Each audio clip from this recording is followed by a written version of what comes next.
नमस्ते, आपके साथ मैं हूं जयप्रकाश शर्मा। तो आज का मुद्दा क्या है? आज का मुद्दा पढ़ लीजिए। 27 की लड़ाई ओबीसी आरक्षण पर आई। जी हां, 27 की लड़ाई ओबीसी आरक्षण पर आई। आज बड़ा दिलचस्प मुद्दा है। दरअसल माना जाता है बिहार यूपी के लोगों को जाति की राजनीति बहुत पसंद है, यहाँ के राजनेताओं को पसंद है।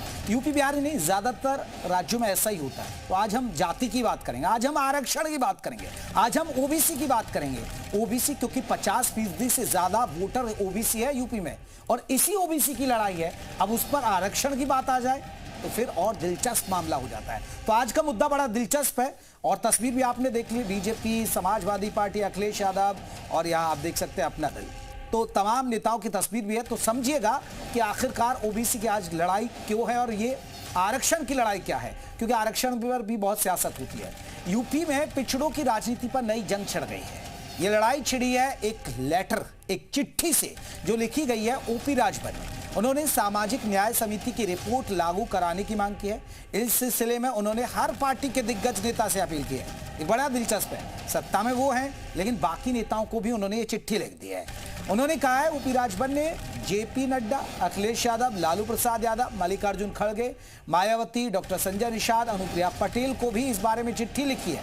यूपी में पिछड़े के आरक्षण में बंटवारे की सिफारिश को लागू करवाने के लिए सहयोग चाहते हैं। जी हाँ, कोटे में से कोटा, 27% जो ओबीसी का कोटा है, उसमें से कोटे की मांग कर दी। अब उस सामाजिक न्याय समिति की रिपोर्ट के आंकड़े आपको बता दे रहे हैं, जो ओबीसी आरक्षण को 3 हिस्सों में बांटे जाने की वकालत करता है। इसमें पिछड़ा वर्ग को, जो पिछड़ा वर्ग है ओबीसी में, 7% के आसपास, अत्यंत पिछड़ा वर्ग है 9% के आसपास, और सर्वाधिक पिछड़ा वर्ग है 11% आरक्षण दिया जाए, ये कहा है। और इसी को लेकर मांग भी कर रहे ओपी राजभर। उत्तर प्रदेश में साल 2027 में विधानसभा के चुनाव होने। 2024 के लोकसभा चुनाव में सपा ने पीडीए के नारे की बदौलत यूपी की 80 में 37 सीटें जीती थी। यूपी के विधानसभा चुनाव में 2 मुद्दे चलते हैं। इनमें एक हिंदू मुसलमान राजनीति और दूसरा जाति का, जिसका मैं जिक्र कर रहा था कि ये 2 मुद्दे बहुत हावी हैं। हिंदू मुसलमान तो हम रोज बात ही करते हैं, लेकिन आज जाति पर बात कर रहे हैं। तो बीजेपी के पास योगी आदित्यनाथ का हिंदूवादी चेहरा है, तो वहीं सपा, बसपा और क्षेत्रीय दल जातियों की राजनीति से अपना प्रभाव बढ़ाते हैं। ऐसे में क्या राजभर ने 27 की लड़ाई को एक नई दिशा दी है, या जाति की लड़ाई की तरफ बैक गियर में मोड़ दिया है? तो चर्चा शुरू करेंगे। पहले एक रिपोर्ट देखिए कि 27 की लड़ाई ओबीसी आरक्षण पर कैसे आ गई।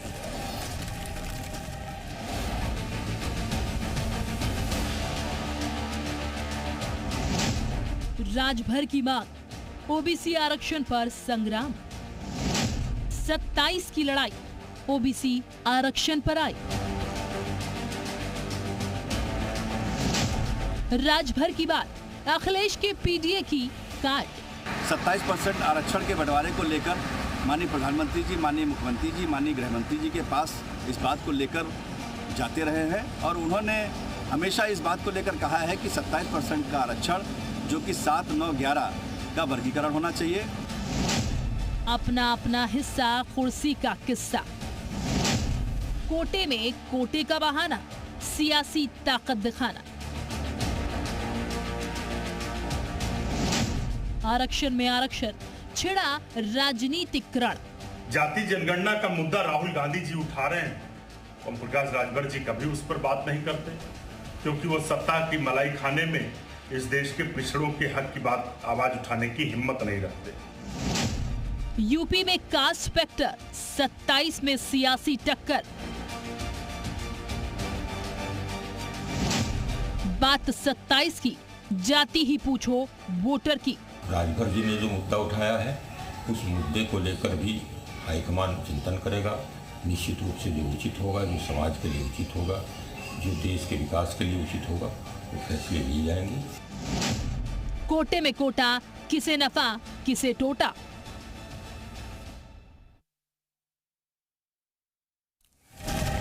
तो देखिए, आज इसी मुद्दे पर हम बात करेंगे। कोटे में से कोटा, किसको टोटा, और अब कौन किसका समर्थन करेगा, और क्या राजभर की चिट्ठी बीजेपी के लिए टेंशन, समाजवादी पार्टी की टेंशन, ये तमाम दलों के लिए टेंशन तो नहीं बढ़ा रही है। तो और अगर टेंशन बढ़ा रही तो इस टेंशन से कैसे निकलेंगे, क्योंकि 50% से ज्यादा वोट बैंक है ओबीसी का, और फिर उसमें से अगर आप कोटे में से कोटा 27% से बात कर रहे हैं तो उसका क्या असर होता है। कौन कौन खास मेहमान रहेंगे, जल्दी से अपने मेहमानों का परिचय करा दूं। आपको बता दें, रत्नेश मिश्रा हमारे साथ बीजेपी का पक्ष रखेंगे, स्टूडियो में रहेंगे। सचिन रावत है, प्रवक्ता है कांग्रेस के। सचिन जी बहुत बहुत स्वागत है, वो जैसे ही जुड़ेंगे चर्चा में शामिल करेंगे। अभी सचिन जी नहीं जुड़े। पीयूष मिश्रा जी हमारे साथ प्रवक्ता है सुभाषपा के, वो हमारे साथ जुड़ गए। राजीव रंजन राजनीतिक विश्लेषक, वो हमारे साथ जुड़ गए। और साथ ही साथ आपको बता दें कि भुवन जोशी जी प्रवक्ता है समाजवादी पार्टी की तरफ से, वो हमारे साथ जुड़ गए। जोशी जी आपका बहुत बहुत स्वागत है। सबसे पहले पीयूष मिश्रा का मैं रुख करूंगा। पीयूष साहब, एक नई डिमांड रख दी है, क्या लग रहा है कि जो आपने डिमांड रखी है इसको सरकार मानेगी? क्योंकि अब तो आप मनवा भी सकते हैं क्योंकि सरकार में आपकी हिस्सेदारी है। और क्या ये और आपको लग रहा है कि विपक्ष जो, चाहे वो समाजवादी पार्टी हो या कांग्रेस हो या बाकी दल हो, वो आपका साथ देंगे? देखिए नमस्कार। सबसे पहले आपको बता दूं कि यह जो हमारी मांग है सामाजिक न्याय समिति की रिपोर्ट को लागू कराना, यह हम जब पिछली बार भाजपा सरकार में सन 2017 के साथ आए थे तब भी हमने यह मांगें उठाई थी और इसी के नाते हमारा आखिरी में विवाद भी हुआ था भाजपा से और हमारे गठबंधन भी इसी के नाते टूटा भी था। आपको याद होगा 2001 में तत्कालीन मुख्यमंत्री माननीय राजनाथ जी के समय में सामाजिक न्याय समिति रिपोर्ट को लागू करने की बात चली थी। उसके बाद सरकार बदल गई, 4 बार फिर बसपा की आई, 4 बार सपा की आई, बीच में बदलती रही। यह सामाजिक न्याय समिति की रिपोर्ट लागू नहीं हो पाई। और जब हम लोग मंत्रिमंडल में थे तो यह विभाग जो है हम लोगों के ही पास था उत्तर प्रदेश में। और तब जो माननीय योगी जी ने 2 मई 2018 को राघवेंद्र सिंह की अध्यक्षता में एक कमेटी बनाई, जिसको ये जो 27% का आरक्षण है, जिसको 7, 9 और 11 के अनुपात में बांटने की जो बात हुई थी, इसके लिए एक कमेटी बनाई गई। क्योंकि पिछड़ा वर्ग और दिव्यांगजन विभाग तत्कालीन मंत्री माननीय ओम प्रकाश राजभर जी, जो सुहेलदेव पार्टी के राष्ट्रीय अध्यक्ष है, उनके पास ये विभाग हुआ करता था। और हमारे ही नेतृत्व में रिटायर्ड जज राघवेंद्र सिंह की अध्यक्षता में यह कमेटी बनाई गई। आपको याद होगा कि हमारे ही राष्ट्रीय अध्यक्ष माननीय ओम प्रकाश राजभर जी ने एक दिन कहा था कि जातीय जनगणना एक दिन में नहीं लेकिन एक दिन जरूर होगा। भाजपा के नेतृत्व में की भी दिखाया, रिपोर्ट आई और बात चल रही है जातीय जनगणना की। ठीक उसी प्रकार जो कोटा विद द कोटा की बात है, 7, 9 और 11 के अनुपात में इसको वर्गीकृत करके सबको देने की बात है, यह भी भाजपा के नेतृत्व में ही तय होगा। अच्छा, अब आप पूछेंगे कि यह जरूरी क्यों है, यह लागू क्यों है? यही मेरा अगला सवाल था, यह जरूरी क्यों है? सुनिए। हाँ, मैं आ रहा हूँ इसी प्यार। मेरे हाथ में एक ये पेपर की कटिंग है, यह है 5 अक्टूबर 2013। पढ़िएगा इसको, अच्छे से पढ़िएगा। यादव कुर्मी जाट को ज्यादा मिला फायदा। 5 अक्टूबर 2013 की मेरे पास कटिंग है, ये दिखा रहा हूँ। ये मेरे पास दूसरे पेपर की कटिंग है, ये देख लीजिए। इसमें लिखा है आरक्षण पर दोहरी मुश्किल में सरकार, 5 अक्टूबर 2013। मैं आ रहा हूं, आपकी बात पे ही आ रहा हूं। लाभ पा चुकी जातियों के आरक्षण पर रोक, ये 3 प्रमुख अखबार 5 अक्टूबर 2013 के मेरे पास कटिंग पड़ी हुई है। और उस समय किसकी सरकार थी भाई? समाजवादी पार्टी की सरकार थी। अखिलेश यादव जो राष्ट्रीय अध्यक्ष हैं इस समय, तब उत्तर प्रदेश के मुख्यमंत्री हुआ करते थे। इसमें साफ साफ लिखा हुआ है, पूरा पढ़ूंगा तो बहुत देर लग जाएगा। इसको जो आप पूछ रहे थे कि इसकी जरूरत क्या है, इसमें यह साफ साफ लिखा हुआ है, यादव कुर्मी जाट को ज्यादा मिला फायदा। बाकी जातियां कश्यप भर राजभर जातियां अभी भी सेवा योजना से वंचित हैं, बाधित हैं। एक इन्होंने भर्ती निकाली थी, आपको याद होगा, सिपाहियों की। उसी में यह इलाहाबाद हाईकोर्ट ने टिप्पणी की थी, 4 अक्टूबर को टिप्पणी की थी। 5 अक्टूबर 2013 का पेपर मेरे पास पड़ा हुआ है। इसलिए यह जरूरी है कि पिछड़ों में भी कुछ जो जातियां हैं, अब मैंने फिर से नाम गिना दे रहा हूं आपको, यादव कुर्मी जाट को ज्यादा मिला फायदा, बिल्कुल। उन्होंने ज्यादा फायदा लिया। और जो ये जातियां हैं जिनका मैंने आपको नाम बताया, कुछ अन्य जातियां जैसे केवट, मल्लाह, निषाद, मैथिन, अंसार, कुम्हार, कश्यप भर राजभर, मिश्रा साहब, जिसकी जितनी हिस्सेदारी उतनी भागीदारी, जिसकी जितनी भागीदारी उसकी उतनी हिस्सेदारी नहीं। अरे तो भाई साहब, अभी जातीय जनगणना हुई कहाँ है? ना जातीय जनगणना हुई, ना इनको हिस्सा मिला। इसीलिए हमारे राष्ट्रीय अध्यक्ष माननीय ओम प्रकाश राजभर जी ने कहा, मैं आपको पेपर कटिंग पूरा प्रूफ सहित लेके बैठा हुआ हूँ। मिश्रा जी, मैं बाकी मेहमानों पर जाऊंगा, लेकिन अब आप सुनिए, अब आप दूसरों से क्यों कर रहे हैं, विपक्ष से क्यों उम्मीद कर रहे हैं? भाई आप सरकार के साथ हैं और सरकार को दिक्कत क्या, कर दीजिए एक झटके में। नहीं, सुनिए मेरी बात सुनिए। हमने सबसे उनका आईव्यू जाना, उनका विचार जाना है कि भाई इस पे आपका क्या कहना है। कल को आप फिर राजनीति करेंगे आखिर। हाँ, ये बात हमारे राष्ट्रीय अध्यक्ष जी ने विचार मैं भी जान लेता हूँ। विशा जी मैं लौटूंगा आपके पास, दोबारा लौटूंगा। जोशी साहब समर्थन करेंगे कोटे में से कोटा होना चाहिए ओबीसी में? देखिए उत्तर प्रदेश क्या समझ पा रहा है, उत्तर प्रदेश को समझने के लिए मुझे आज भगवान कृष्ण की बात याद आ रही। और भगवान कृष्ण ने कहा था कि जो युद्ध में आपके साथ है वो आपके साथ है, और जो युद्ध में आपके साथ नहीं है वो आपके साथ नहीं है। और प्रदेश में देख पा रहा है कि जब सामाजिक न्याय की लड़ाई को लड़ा गया, जाति जनगणना की लड़ाई को लड़ा गया, तो केवल माननीय अखिलेश यादव जी उत्तर प्रदेश में उस लड़ाई को लड़ रहे थे, और राजभर जी उस समय सत्ता की मलाई को खाने का काम कर रहे थे। आरक्षण में से आरक्षण होना चाहिए नहीं होना चाहिए? जोशी साहब ये बताइए ना सीधा, आपका तो पीडीएफ फॉर्मूला, ये तो आपको और मजबूती नहीं देगा क्या? जोशी साहब कहिए ना कि भाई हाँ जो राजभर साहब कह रहे हैं वो ठीक है, नहीं कह रहे तो गलत बता दीजिए गलत है। राजभर साहब उन लोगों के साथ खड़े हैं जिन्होंने योगी सरकार ने देश और प्रदेश को पता है किस प्रकार एससी, एसटी और ओबीसी का आरक्षण खाने का काम करा। जब आरक्षण को खाने वालों के साथ आप खड़े हैं तो ये आपकी लड़ाई बेमानी है। 2024 के चुनाव में भोपाल की जनता, आप समर्थन नहीं कर रहे फिर? सर समर्थन नहीं कर रहे राजभर जी का? उसकी लड़ाई बेमानी है। उनकी लड़ाई केवल एक है, किसी प्रकार से सत्ता पर चिपके रहना। प्रदेश और देश समझ चुका है, घोषी में जवाब मिल चुका है। 2027 में ठीक। और जोशी साहब आप समर्थन नहीं कर रहे हैं, आप नहीं चाहते कोटे में से कोटा हो? प्रकाश राजभर जी की लड़ाई झूठी है, बेमानी है। ये उनके साथ है जिन्होंने सत्ता में रहते हुए एससी, एसटी, ओबीसी का आरक्षण। चलिए पीयूष मिश्रा जल्दी से एक छोटा सा रिएक्शन। चलिए समाजवादी पार्टी नहीं कर रही सर, खुल के अब देखिए इशारा कर दिया। चलिए समाजवादी पार्टी की जो चिट्ठी लिखी वो तो यही मंच से बेकार गई आपकी। नहीं, इनको अभी तो ज्ञात ही नहीं है और ये खुल के कह भी नहीं सकते हैं, केवल गोल गोल घुमा सकते हैं। इन्हीं की सरकार में या supreme court, high court Allahabad ने टिप्पणी की थी जिसका मैं पुतन्ना लेके बैठा हुआ हूँ। 5 अक्टूबर 2013 की पेपर कटिंग लेके बैठा हुआ हूँ। साफ साफ लिखा है, ये बोल नहीं सकते हैं कि कोटे में कोटा दिया जाए। जो वंचित जातियां रह गई हैं, जो आरक्षण जिनको नहीं मिला है, कुछ 2-3 जातियां हैं जो लंबरदारी करने के लिए 27% आरक्षण खाने के लिए बैठी हैं। ये उसी के नाते या और किसी को बोल नहीं सकते हैं, क्योंकि उनको केवल एक ही चीज दिखाई पड़ती है, MOI समीकरण, जिसकी वो शुद्धिकरण और जिसका वो बात करते हैं। चलिए मैं जोशी जी से फिर पूछ लेता हूं। मतलब जोशी जी कोटे में से कोटा यस या नो? डेवलपमेंट अथॉरिटी, ठीक है जोशी जी कोटे में से कोटा यस या नो? देखिए समाजवादी पार्टी सामाजिक न्याय की, जाति जनगणना की लड़ाई को माननीय अखिलेश यादव जी के जोशी जी जल्दी इधर उधर मत घुमाइए ना, यस या नो की बात हो रही है। या तो नो कह दीजिए या यस कह दीजिए, या ये कह दीजिए आला कमान फैसला लेगा। एक बीच का रास्ता ले लीजिए, बीच का रास्ता मैं दे देता हूं, आला कमान फैसला करेगा।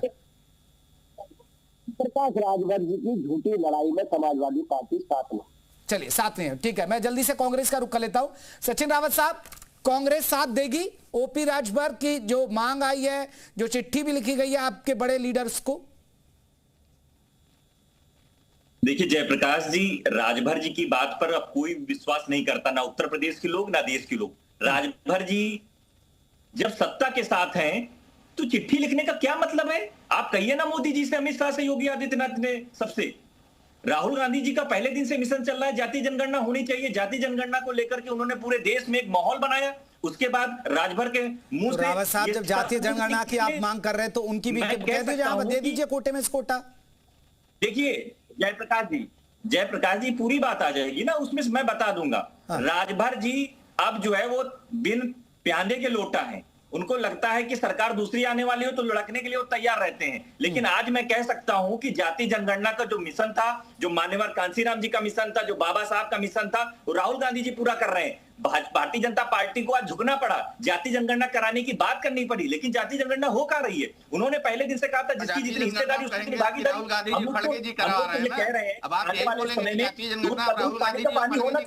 अगर ओबीसी की जाति, एससी की जाति जनगणना में निकल के आ जाएगा। इन लोगों को मत बोलिए महाराज, ये लोग मीडिया लाइट बनाने के लिए इस तरह की बातें करते हैं। अब ये लोग एक्सपोज हो चुके हैं। एक सीट जिता नहीं पाए हैं और बात करते नहीं, तो हैं सचिन जी कांग्रेस फिर समर्थन नहीं करेगी, कांग्रेस समर्थन नहीं करती कोटे में से कोटे पे, करिए ना भाई। क्या ओबीसी के कोटे में से कोटा मिले? समर्थन करता हूं राहुल गांधी की बात का, जाति जनगणना की बात का, जो इसकी जितनी हिस्सेदारी होगी उसकी उतनी भागीदारी होगी। सामाजिक न्याय की लड़ाई राहुल गांधी जी लड़ रहे हैं, मैं कह सकता हूं कि अभी जाति जनगणना हो जाए। चलिए पीयूष जी जल्दी से एक छोटा सा कमेंट, बाकी और मेहमान भी है भाई। कांग्रेस भी आपके साथ नहीं दिख रही है, कांग्रेस का रुख भी सचिन रावत जी का रुख कह रहा है कि नहीं न्याय की लड़ाई की बात कर रहे हैं, ठीक है, कुछ ना कुछ तो ठीक है। रावत साहब बोलिए ना, सचिन रावत साहब जवाब ले लेता हूं। कांग्रेस वाले कितने बड़े पलटू राम है, आपको इन्हीं की बात से अंदाजा होगा। ये जातीय जनगणना की सपोर्ट तो कर रहे हैं, अगर जातीय जनगणना में ये जो कोटा विनिंद कोटा की बात हो रही है, अन्य जातियों को जिनको आज तक उनकी हिस्सेदारी और भागीदारी नहीं मिली है, अगर उनकी जनगणना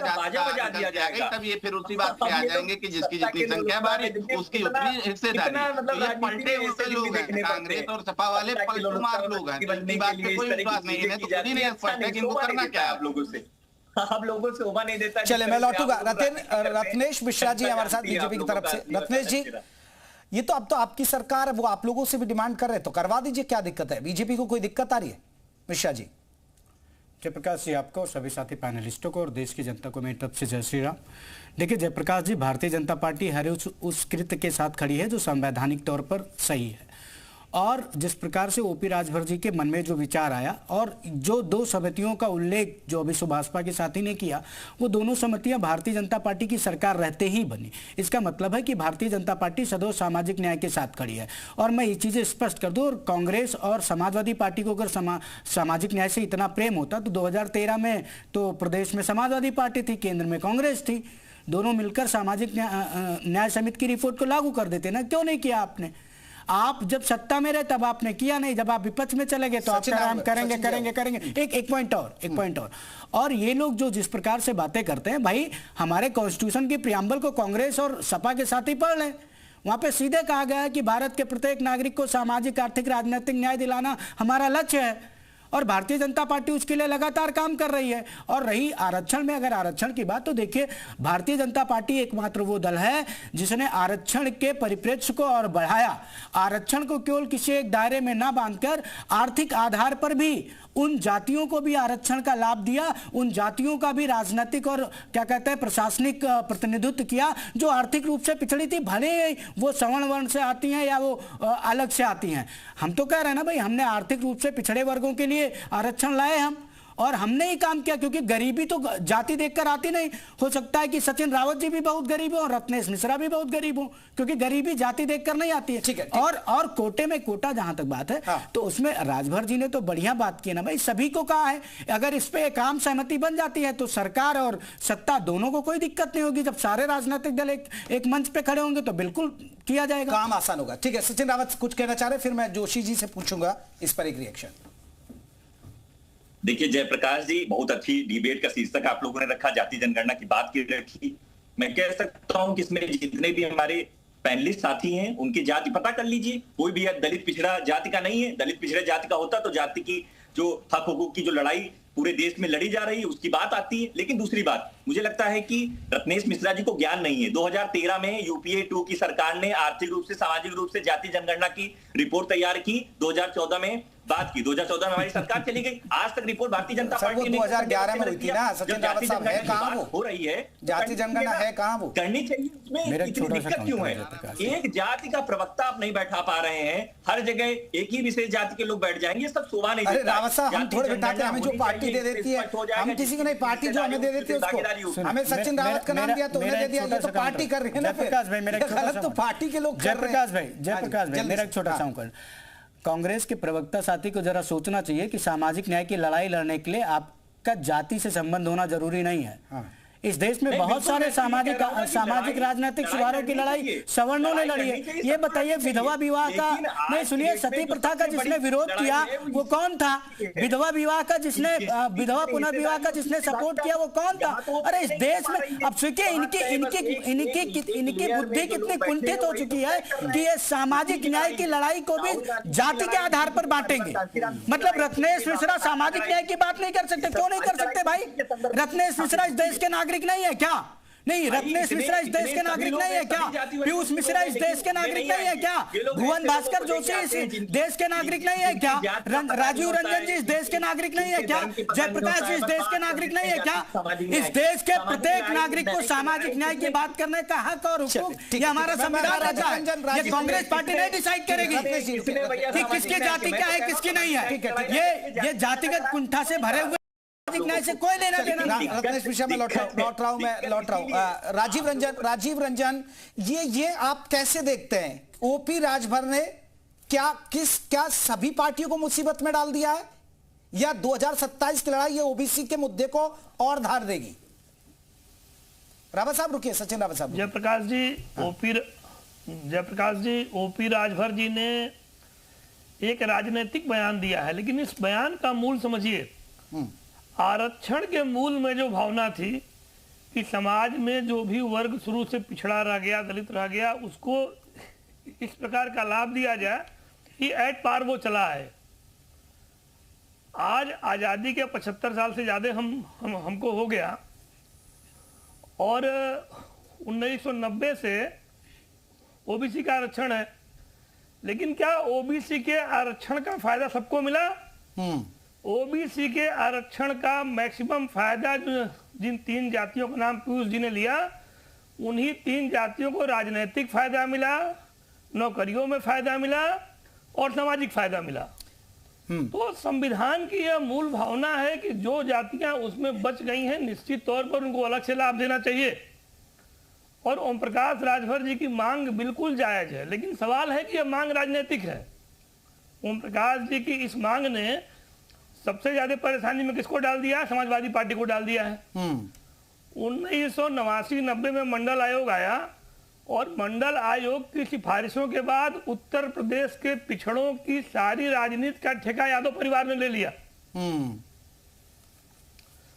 और कोई भी इस परिवार से इतर मुख्यमंत्री नहीं बन सका अगर उनकी सत्ता आई तो सवाल है कि आप पिछड़ों की बात करेंगे, पिछड़ों की नुमाइंदगी की बात करेंगे, लेकिन जब मलाई खाना होगा तो कुछ खास बिरादरी खाएंगी। तो निश्चित तौर पर ओम प्रकाश जी की मांग बहुत राजनीतिक, बहुत जायज है, और यह सबको, सभी ऐसे लोगों को परेशानी में डालेगी जिनका कि आरक्षण के नाम पर दोहरा रवैया रहा है, ऐसा मेरा मानना। जी बिल्कुल। मैं एक रिएक्शन, मैं भुवन जोशी साहब, आप इस मांग को करें, दिक्कत क्या है? समाजवादी पार्टी को समर्थन क्यों नहीं करती है? और ठीक है सर, यादव तो सरकार चला ही रहे, यादव ही मुख्यमंत्री बन जाए, कोई बात नहीं, 20% के आसपास यादव है, तो यादव से जो और बाकी जातियां हैं, ठीक है, जिसमें निषाद है, बाकी का जिक्र कर रहे, उनको मौका दे दीजिए, क्या है, कर दीजिए समर्थन। कोई जो लड़ाई है, राजनीतिक जो लड़ाई है, उसमें देखा जाता है उसकी नीति और नीयत क्या है। लगातार माननीय राजभर जी सत्ता की मलाई खाने में उत्तर प्रदेश में व्यस्त है। अपनी 24 की जो हताशा है अपने पुत्र के लिए वो बचा नहीं पाए, तो ये पूरा सम्मान उनका गिर गया। किस प्रकार पार्टी का हाल है ये किसी उत्तर प्रदेश से छुपा नहीं है। तो मैं कभी इंटरेस्ट नहीं करता, इस तरह की बहस में नहीं करता जो कि मान्यवर बोल रहे। 2027 में आप एक झूठी फुलझड़ी जलाकर, अरे वो ठीक है, वो झूठी है, वो तो ठीक है, इनका वक्त वो तो ठीक है। बताएं जोशी साहब, मुझे तो बताइए ना, आपकी दिक्कत तो बताइए ना भाई, हमको इस पर दिक्कत है, आपको क्या दिक्कत है? अगर जो सर्वाधिक पिछड़ी जातियों का वो जिक्र कर रहे हो ओबीसी में, अगर उनको आप आगे बढ़ाने की बात कर, आप भी तो पीडीए की तो बात करते हैं ना जोशी जी, मैं तो आपके पीडीए की बात कर रहा हूं। पिछड़ा दलित आगे बढ़ जाए तो क्या आ जाएगा? आप भी तो पिछड़ा दलित को आगे बढ़ाने की बात कर रहे हैं ना सर।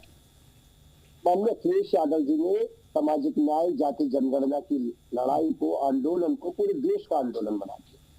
हम लोग उस लड़ाई को लड़ रहे ईमानदारी से, और हमें 2024 में लोगों ने समर्थन देने का काम करा।